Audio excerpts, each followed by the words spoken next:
আজকে মা সন্তান নিয়ে বাপ সন্তান নিয়ে যখন আদর করছে, তখন বাপ মায়ের কোলের মধ্যে এই ফ্রাউডি, এই দুশ্মনেরা আমাদের টাকায় কেনা গুলি দিয়ে বাচ্চাটাকে পাখির মতো গুলি করে মাটির ভেতরে লুকিয়ে ফেলে দিয়েছিল। তখন এই অবস্থান আর কোন হৃদয়বান মানুষ এটা সহ্য করে ঘুমিয়ে থাকতে পারে না। আমাদের কানে ভাসে আসে সেই আবু সাইদের সেই শব্দ, আমাদের কানের ভিতরে ভেসে আসে সেই মুখের পানি পানি শব্দ, আমাদের মুখে ভাসে আসে সেই মায়ের আত্মনাদ, আমার সন্তান মা বলে ডাক দেয় না। তখন ইসলামী আন্দোলন বাংলাদেশ, আমরা তখন রাজনৈতিক ব্যানার, যারা আজকে নিবন্ধিত বাংলাদেশ দল রয়েছে, কেউ কিন্তু এই কঠিন মুহূর্তে ব্যানার সাথে রাজনৈতিক পরিচয় মাঠে কিন্তু এদের পক্ষে, জালেমদের প্রতিবাদে, খুনিদের প্রতিবাদে কেউ রাজপথে আসে নাই।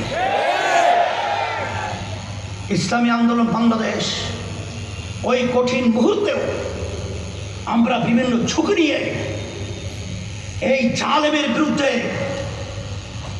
এই খুনিদের বিরুদ্ধে, এই দেশকে অন্যত্র বিক্রি করার যা পায়তারা করেছিল তাদের বিরুদ্ধে, যারা আমাদের দেশের সম্পদ অন্য দেশে পাচার করেছে তাদের বিরুদ্ধে জান নিয়ে, মাল নিয়ে, সমস্ত শক্তি নিয়ে ঝাঁপিয়ে পড়েছিলাম।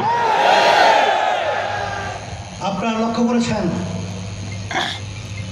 ইসলামী আন্দোলন বাংলাদেশ শুধু নিছক ক্ষমতার জন্যই, শুধু সম্মানের জন্যই, শুধু অর্থের জন্যই আমরা বাংলাদেশে রাজনীতি করি না।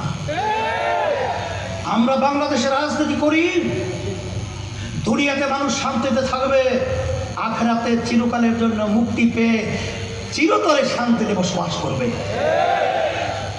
আজকে আমি বিশেষ করে যারা নাকি ছাত্ররা, শিক্ষার্থীরা এবং আমার যেই ভাইয়েরা, আমার যেই বাচ্চারা আজকে ন্যায়কে প্রতিষ্ঠার জন্য, জালেমকে উৎখাতের জন্য যারা আজকে জীবন দিয়েছে, যারা আজকে পঙ্গু হয়েছে, আজকে আমার ছেলে দেখছেন অন্ধ অবস্থা আপনাদের সামনে বক্তৃতা করছে, একই দেখা যায়, সহ্য করা যায়? এর প্রতিবাদে যদি আজকে আমরা না থাকি, এমন একটা সময় দেখবেন স্পেন 750 বছর পর্যন্ত মুসলমানরা রাজত্ব করেছিল, সেই স্পেনের মধ্যে একজন মুসলমান এখন পরিচয় দেওয়ার মতো নাই বললেই চলে। এই বাংলাদেশ আজানের শব্দে বাচ্চাদের ঘুম ভেঙে যায়, আজানের শব্দে মায়ের কোলে বাচ্চারা ঘরে যায়। যেই দেশের রাজধানী ঢাকাকে বলা হয় মসজিদের নগরী, সেই দেশে আজকে আমাদেরকে গোলাম হিসেবে বসবাস করতে হবে। শিয়ালের মতো 1000 বছর বেঁচে থেকে লাভ নাই, সিংহের মতো গর্জন দিয়ে এক মুহূর্তের জন্য বেঁচে থাকার ইতিহাস হয়ে থাকবে বাংলা। ইসলামী আন্দোলন বাংলাদেশ নির্ভয় নির্দ্বিধায় আমরা অন্যায়ের প্রতিবাদে, ন্যায়ের পক্ষে আলহামদুলিল্লাহ আমরা ছিলাম, আছি, থাকবো ইনশাআল্লাহ। আমি বলেছিলাম কালকেও ঢাকায় বর্তমান যারা কেয়ারটেকার সরকারের দায়িত্ব পালন করছে, অন্তর্বর্তীকালীন সরকার, তাদেরকে আমি স্মরণ করে আজকেও দিতে চাই, ইতিহাস থেকে শিক্ষা গ্রহণ করুন। আপনারাও দায়িত্ব পেয়ে যদি আপনারাও কোনো অন্যায় কাজের সাথে জড়িয়ে যান, ইসলামী আন্দোলন বাংলাদেশ সর্বপ্রথম আপনাদের বিরুদ্ধে কথা বলতে বাধ্য হবে। সাথে সাথে আমরা এটাও বলেছি, যদি আপনারা ন্যায়ের পক্ষে, সতের পক্ষে, দেশের শান্তির জন্য, দেশ রক্ষার জন্য যদি আপনারা কাজ করেন, ভালো কাজের ব্যাপারে সহযোগিতায় ইসলামী আন্দোলন বাংলাদেশ প্রহরীর মতো রাত্র দিন আপনাদের সামনে, পিছনে, পাশে থেকে সহযোগিতা করবে ইনশাআল্লাহ।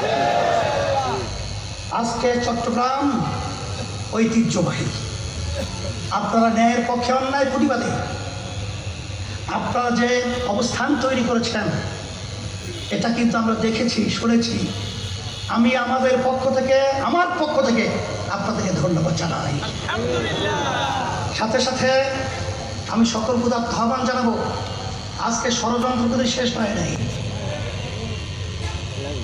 হিন্দুদের মন্দির পাহারা দিই আমরা, বিজাতিদের গির্জা সহ বিভিন্ন উপাসনালয়ে পাহারা দিই আমরা, কিন্তু এক শ্রেণীর স্বার্থান্বেষী মহল হিন্দুদের মধ্যেও, ওরা ঢাকায় কালকে সমাবেশ করেছে, আজকে বিভিন্ন জায়গায় নেমেছে, বাংলাদেশের নাকি সমস্ত মন্দির ভেঙে ফেলা হয়েছে। কোথায় ভেঙেছে? আমরা তো বাংলাদেশে দেখছি না। তাদের কি উস্কিয়ে দিচ্ছেন, চাচ্ছেন? শোনেন, ভারতে বর্তমানে যে সরকার, মোদী সরকার গঠন করছে না, রাহুল গান্ধী তারা বিরোধী দলে আছে না। রাহুল গান্ধী বলতেছে নরেন্দ্র মোদীকে, নরেন্দ্র মোদী হিন্দুই না। তাহলে বোঝা গেল যে হিন্দুদের মধ্যেও কিন্তু গুন্ডা আছে। সব হিন্দু না, হিন্দুরাও এক শ্রেণীর গুন্ডারা আমাদের দেশকে শান্তি করার জন্য বিভিন্ন নীল নকশা অনুযায়ী কাজ করছে, ওদেরকে প্রতিহত করতে হবে। কোথায় বাংলাদেশে, কোন জায়গায়, কোন জেলায়, কোন থানায়, কোন ইউনিয়ন, কোন মহল্লায়, কোন জায়গায় মন্দির ভেঙেছে? সম্পূর্ণ একটা ধোঁকাবাজি এবং অসুন্দর করার জন্য বিভিন্ন নীল নকশা। এই নীল নকশা বাংলাদেশের মানুষ বাস্তবায়ন করতে পারে না।